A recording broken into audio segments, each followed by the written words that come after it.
Back in 1927, an American socialist, Norman Thomas, 6 times candidate for president on the Socialist Party ticket, said the American people would never vote for socialism. But he said under the name of liberalism, the American people will adopt every fragment of the socialist program. There are many ways in which our government has invaded the precincts of private citizens, the method of earning a living. Our government is in business to the extent of owning more than 19,000 businesses covering 47 different lines of activity. This amounts to 1/5 of the total industrial capacity of the United States. But at the moment I'd like to talk about another way, because this threat is with us and at the moment is more imminent.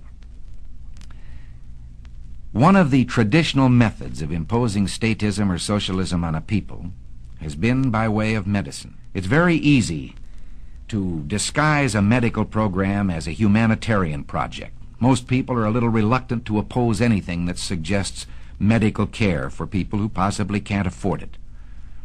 Now, the American people, if you put it to them about socialized medicine and gave them a chance to choose, would unhesitatingly vote against it. We had an example of this under the Truman administration. It was proposed that we have a compulsory health insurance program for all people in the United States, and of course the American people unhesitatingly rejected this.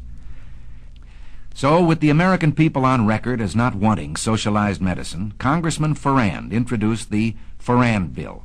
This was the idea that all people of Social Security age should be brought under a program of compulsory health insurance. Now, this would not only be our senior citizens, this would be the dependents and those who are disabled. This would be young people if they are dependents of someone eligible for Social Security. Now, Congressman Farrand brought the program out on that idea of just for that particular group of people. But Congressman Farrand was subscribing to this foot-in-the-door philosophy, because he said, if we can only break through and get our foot inside the door, then we can expand the program after that. Walter Reuther said, it's no secret that the United Automobile Workers is officially on record as backing a program of national health insurance. And by national health insurance, he meant socialized medicine for every American. Well, let's see what the socialists themselves had to say about it. They say, once the Farrand Bill is passed, this nation will be provided with a mechanism for socialized medicine capable of indefinite expansion in every direction until it includes the entire population. Well, we can't say we haven't been warned. Now, Congressman Farrand is no longer a congressman of the United States government. He has been replaced, not in his particular assignment, but in his backing of such a bill, by Congressman King of California. It is presented in the idea of a great emergency that millions of our senior citizens are unable to provide needed medical care. But this ignores the fact that in the last decade, 127 million of our citizens, in just 10 years, have come under the protection of some form of privately owned medical or hospital insurance.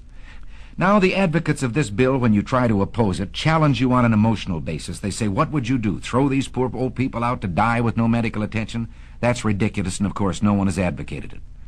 As a matter of fact, in the last session of Congress, a bill was adopted known as the Kerr-Mills Bill.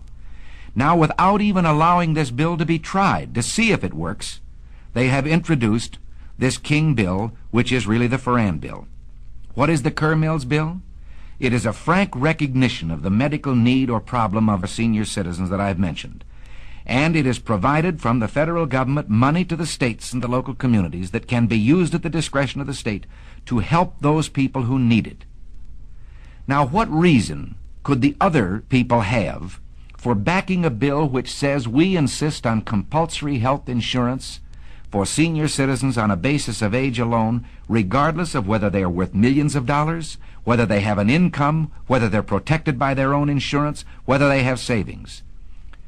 I think we could be excused for believing that, as ex-Congressman Farrand said, this was simply an excuse to bring about what they wanted all the time, socialized medicine.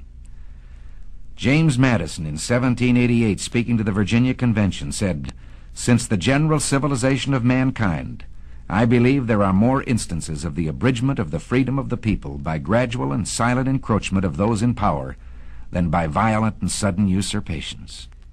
They want to attach this bill to Social Security, and they say here is a great insurance program now instituted, now working. Let's take a look at Social Security itself. Again, very few of us disagree with the original premise that there should be some form of saving that would keep destitution from following unemployment by reason of death, disability, or old age. And to this end, Social Security was adopted. But it was never intended to supplant private savings, private insurance, pension programs of unions and industries. Now, in our country, under our free enterprise system, we have seen medicine reach the greatest heights that it has in any country in the world. Today, the relationship between patient and doctor in this country is something to be envied any place. The privacy, the care that is given to a person, the right to choose a doctor, the right to go from one doctor to the other. But let's also look from the other side at the freedom the doctor loses.